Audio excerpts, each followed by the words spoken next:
She loves me. She loves me not. She loves me. That's what I thought. A penny for your thoughts, a nickel for your kiss. Grab a dandelion and make a wish. She loves me. She loves me not. She loves me. That's what I thought. Diamonds in the eyes, gold in the heart. Face like a Da Vinci, her body's a work of art. Got a nigga motivated. She puts me like a shopping cart. Welcome everybody to another episode, special episode of It's a special. Always Special. Unkept Secrets. Unkept Secrets. I'm Cash, and it's my beautiful girlfriend Bree. And today we got another episode for y'all. Like I said, very, very special. You know why it's special? Because it's snowing. Yeah. And we're at the studio late night. What time is it? I don't even know. It is 3:55 in the morning. Our kids have school actually soon. They're probably gonna be a late start, but anyways, it's 3:55 in the morning. It's snowing. It's snowing. And we right here to bring another episode. Dedication. Mm-hmm. Our topic actually is going from a toxic relationship to a healthy relationship. Let's try that again. Okay, sorry. Toxic relationships to healthy relationships. Spirit fingers. Wow. Yeah. Okay. Anyway, that's what our show is about today. Yes. We'll help y'all. And a lot of people can relate to that. Yeah. And one thing I'm going to say is, well, just like we said in one of our past episodes. If you haven't seen them, go watch them. Go check it out. But I'll give you a rebuffer. Pause. Everybody starts at zero. Doesn't matter what happened in your past relationship. I thought everybody starts at 100, and then you deduct points. That was yours. That's fine. Yeah, that was yours. Mine would start at zero. Not negative, not this. Just because the last person the last relationship you was in, they did you wrong. Now you on guard for the next relationship. Now this person got to prove themselves to you. No, they started on a clean slate at zero, or in Bree's perspective, at 100. Started at 100. And then you deduct points as needed. Deduct. That's okay too. Yeah. However you want to look at it. But you don't go no lower than zero. Don't go no higher than 100. You can't be in negatives. Negatives means that you're carrying the prior relationships issues or trust issues into your current. So they're starting from negative. Trying to get out from under negative is a very hard task to put on anybody. You can't expect them to do that because you have this perception in your mind that they have to live up to instead of looking at them as the person they are. You have a perceived notion on who they should turn into, and that is a relationship failure. And also, you can start at 150. Oh, this is so-and-so. He's perfect. I finally, you can be on 150. And then get caught up for too long praising somebody who don't. Putting them on a pedestal. Yeah. It's okay to put your person on the pedestal if they deserve it. You should put your partner on the pedestal, ideally. Yeah. If you don't feel like your partner should be on the pedestal, then that ain't the one for you. Both. And it's hard.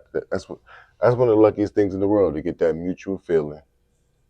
To love someone as much as you love them to get somebody is a blessing. Yeah. It's rare. So if you have it, don't lose it. Because you can love anybody. Yeah. But they don't love you back. Or they can love you, just not as much as you love them. And that's shitty. That's the toxic relationships that we're talking about. So they're not necessarily toxic. They don't have to necessarily be toxic. They can still coexist in a peaceful manner. But they're not going to work. It's going to end up being toxic because you feel like you're giving so much and they're not giving enough that it becomes an argument. Or like it's going to come out in other ways. So that is toxic. To be with somebody that doesn't. It can lead to that. It is. But toxicity. Toxicity? Oh, yeah. Toxicity. If we have a kid, we don't name it toxicity. No, the fuck we're not. Did you say kitten or kid? That's crazy. That'd be a good name. Kitten. That'd be a good dog name. Toxicity. That, like, when we get a dog, right? We're gonna get a dog, and his name will be Toxicity. Or her name. Or Taro. Or it could be her too. It could be her. Toxicity, someone like a girl. The toxic dog. Toxic bitch. She real nice up in your face, but come through when we ain't home. Round. You get toxic. Oh wait, woof. I thought, think wait, we'll hold get those on. Dr. Hold Seuss on. books out, and we're gonna go over. We're gonna get some kitty books out and go over the sounds that certain Animals animals. make. Dang. All right, and we'll get a grammar book for you, toxicity. Grammar. Okay, Yeah. that was a low blow, but like I say, everybody starts at zero. Nobody starts under zero. You don't want nobody try to climb out the hole to prove to you that they're good enough for you just because of what the last person did to you. No, you gotta get past that. Yeah. So that's the first rule of getting into a relationship and getting away from the toxic relationship. Don't carry the last relationship over into a new relationship when they don't even correlate yet. They don't even got anything to do with each other. That's number one. Well, I mean, in order to get from a toxic relationship to a healthy relationship, I think there's a certain amount of healing that needs to be done for yourself.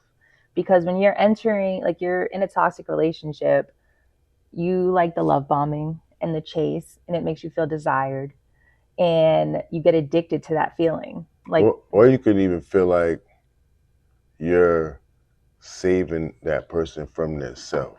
If you get what I'm saying, like, you know what I'm saying, like you can put you can put this weight on you or this jacket on you, like saying, "Oh, that if you I have to be wasn't the here, one. if I wasn't here for this person, they probably would be yada yada yada, you know, or whatever." You know what I'm saying? And you put that on you, and now it's like you're always trying to fix this person. You feel like you're there to Or fix excuse that their person. behaviors because you're like, you gotta always be the one to go to fix them, or like, oh, I'm so Clean sorry. up. Yeah, you're the cleanup guy. Yeah. But When you're in the honeymoon stage, you can't be toxic. You gotta be at least having a great time for a substantial amount of time. You know what I'm saying? For you to even think that your relationship is gonna work, and you can't just start out toxic straight out the gate. well, you're gonna carry. All right, so if you've been in toxic relationships, you're gonna carry some of your toxic traits into the relationship with this healthy relationship. Yeah, but it's not gonna be You have to. it shouldn't be a problem yet. You know what I'm saying? It could Well, be. it could. It could be. Because people, like, when things feel too good to be true, you Self-sabotage. self-sabotage.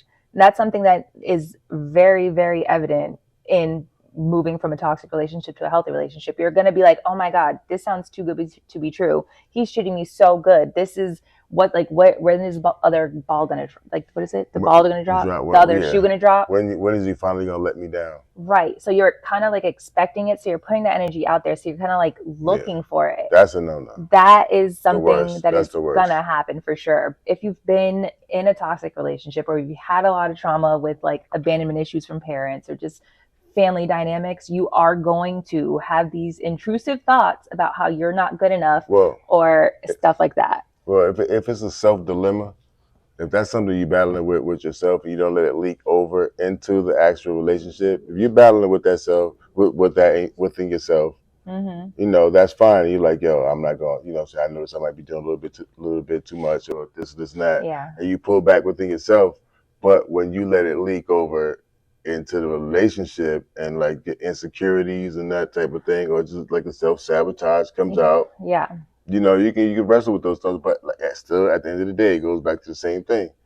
If it's the honeymoon phase, you shouldn't even be that happiness and that joy of being with that person for, you know, before you start getting tired of the way they tie their shoe, or the way they leave the door back for them. I'm saying, because when you go from, all right, so when I got in a relationship with you, and I had a tumultuous relationship past, especially because there was a lot of abuse, there was a lot of trauma. I have abandonment issues, and I told you that from the beginning. I'm crazy, and you're like, you're not crazy, blah blah blah, and I'm like, okay, but I told you very straight from my mouth, I have abandonment issues. So there was a lot of things, and the jealousy that would come from it is because that was my stuff from the toxic relationship. Like, but you never let it affect our real relationship. But I communicated it, and that's what I'm saying. I'm trying to explain to people how to navigate through those times, because in order, you're gonna have these times. But I was very open with you about like my past. So I think that's an important one. If you're going from a toxic relationship to a healthy relationship, you have to trust your partner enough to tell them everything you went through in that toxic relationship, because then they can understand you. They will know why you're acting the way you are, or why with certain things you're going to have reactions. So like when we argue, I get scared, my abandonment triggers whenever we have an argument. And I feel like if you don't want to hug me or kiss me that night, or if you don't want to sleep in bed with me or cuddle me or touch me, that I feel like it does. Feel some type of way now. You feel some type of way, but then I feel like it's triggering my abandonment. No, it's like it's scaring me. The fact that, oh my God, he doesn't want to kiss me, even though we're arguing, like it triggers something in me that you're just gonna, like, you don't love me anymore. Or it scares me, so I want to kiss you. And I don't know. It is. I feel like going from toxic to healthy is hard. But I feel like I communicated those issues and those insecurities, and I explained my past. Here's the thing: when you explain your whole background and all the things you've been through, it puts mad extra pressure on the guy now, right? So not saying you shouldn't express all the stuff you've been through, but now since you dropped the weight on him, boom, and now he has this not perfect, but almost like if he goes outside of those lines, you're like, you know what I've been through, you know everything that happened to me, and you still gonna do that? It magnifies his mistakes now. You know what I'm saying? If some people, not like if you're a genuine person and you want to tell your significant other things you've been through, that's fine. But some people might just be over exaggerating and over exaggerating how it really affect them. So they can go back and say, why would you do this? Start playing the role, playing the game. Yeah, you know what I'm saying? The sympathy card. Exactly. You know what I've been through. So why would you ask message my friend happy birthday? I have these issues. So it's always a crutch. It's always something to fall back on. That will happen when you go from a toxic relationship to a healthy relationship. You are going to have those reactions to things, and you just have to be able to communicate to your partner without even if you explode first, you have to be like, all right, so this is how this made me feel. You inboxing my friend made me feel like this, and this. And that's how you get, like, you come from those toxic traits you carried on before and change them. You have to acknowledge that this is happening. You have to be like, all right, this is what triggered me. You doing that did this to me. And then if it's a healthy relationship, that you're going to change what you did or make me feel comfortable. If you really care. Exactly. And I feel like it is important. It's not a weight. I don't feel like I put a weight on you by telling you my past. I feel like this is why I am the way I am. Yeah, but people take things differently, you know what I'm saying? People think, like some people, like, they don't even know how to handle, like, if you start crying. I'm very awkward with crying. Exactly. So, you know what I'm saying? Yeah. Sometimes people are awkward when you tell them your very personal, detailed stuff about your life. Yeah. You know what I'm saying? They're like, now I got to carry this. And now, like, I don't know how to react or how to come across. You know what I'm saying? Like, everybody don't have the tools. Sorry, babe. I'm messing with my camera. That's okay. A lot of people aren't equipped with the tools or the experience to even, like, talk to a person or. But then that's not a healthy relationship. We're talking about people that are in a healthy relationship. We're talking about healthy. How you get from toxic to healthy. Yeah. That means that partner is most likely going to be on the same path that you are and trying to understand you. If not, then it's not healthy. But I keep going back to this. It starts with the honeymoon phase. Oh gosh. It starts with the honeymoon phase. The honeymoon phase has to be all good for us. Good period of time. It should feel like you're in, like, cloud nine, love heaven. Yeah. If you don't even get there, don't move on. But don't self-sabotage too, because even if it feels like it's too good to be true, you have to allow that person to love you. Like, you're not, you deserve to be loved. I feel like women struggle with this, from abusive relationships to guys do it too. Healthy relationships. Guys might be worse than women when it comes to that. Let a guy find his girl cheated on him or she was doing stuff about it. He's devastated. I can never trust another woman ever in my life again. Guys are dramatic when things happen to them. Exactly. So we worse when it comes to that. Like, so. Well, that's what I'm saying. So if it feels too good to be true, let it be too good to be true. Let them love you. Let them love you the way they feel like you deserve to be loved, because that's how they see you. If they're giving you excess amounts of love and attention, then they feel like you deserve it, and you do. And guess what? Like we said, after the honeymoon phase, there's an individuation stage where you might argue and be at each other's neck for a certain period of time. But guess what? You might not never get to that stage. You might just stay in that happy, euphoric honeymoon stage for the duration of your relationship. You never know. But you might go through the chances are you're going to go through that individuation stage. The chances that's going to happen. You know, but if you guys had so much fun, if the honeymoon phase was so great, it's going to outweigh the individuation stage that's going to come. Exactly. I think a big part of it too is learning your boundaries. So like you have to be healthy enough when you're getting into this healthy relationship to like not compromise yourself. Like if there's something that's going on, don't be like, oh my God, if I tell him I'm upset with this or I feel this type of way, then he won't want to be with me. And then you're negotiating or compromising your feelings, and then you're gonna grow resentment. Yeah. Like there's definitely another thing too. In order to be in a healthy relationship, you have to know and set your boundaries and communicate them in a way that your partner will understand it and receive it. Right. Receive it a certain way. Right. Pause. And that was crazy. Yeah, it's all about the approach. It's not about what you say, it's how you say it sometimes. And like I said, you know, toxic part is the individuation stage. That's where the toxicity come in. That's when that's when the honeymoon phase turned to possibly toxic behavior. You know what I'm saying? I mean, everything's not so funny no more. You know, everything's not so cute anymore. You're getting tired of this. You're getting tired of that. And then, you know, you start throwing dirt. Then if you let it get, we went through that stage. Obviously, if you watch one of the past episodes, we went through that stage, but we never let it go too far. We argue in the house. We never left the house or stayed out. Yeah. You know. Stay respectful. Exactly. You know what I'm saying? Hey, tomorrow's gonna be a better day.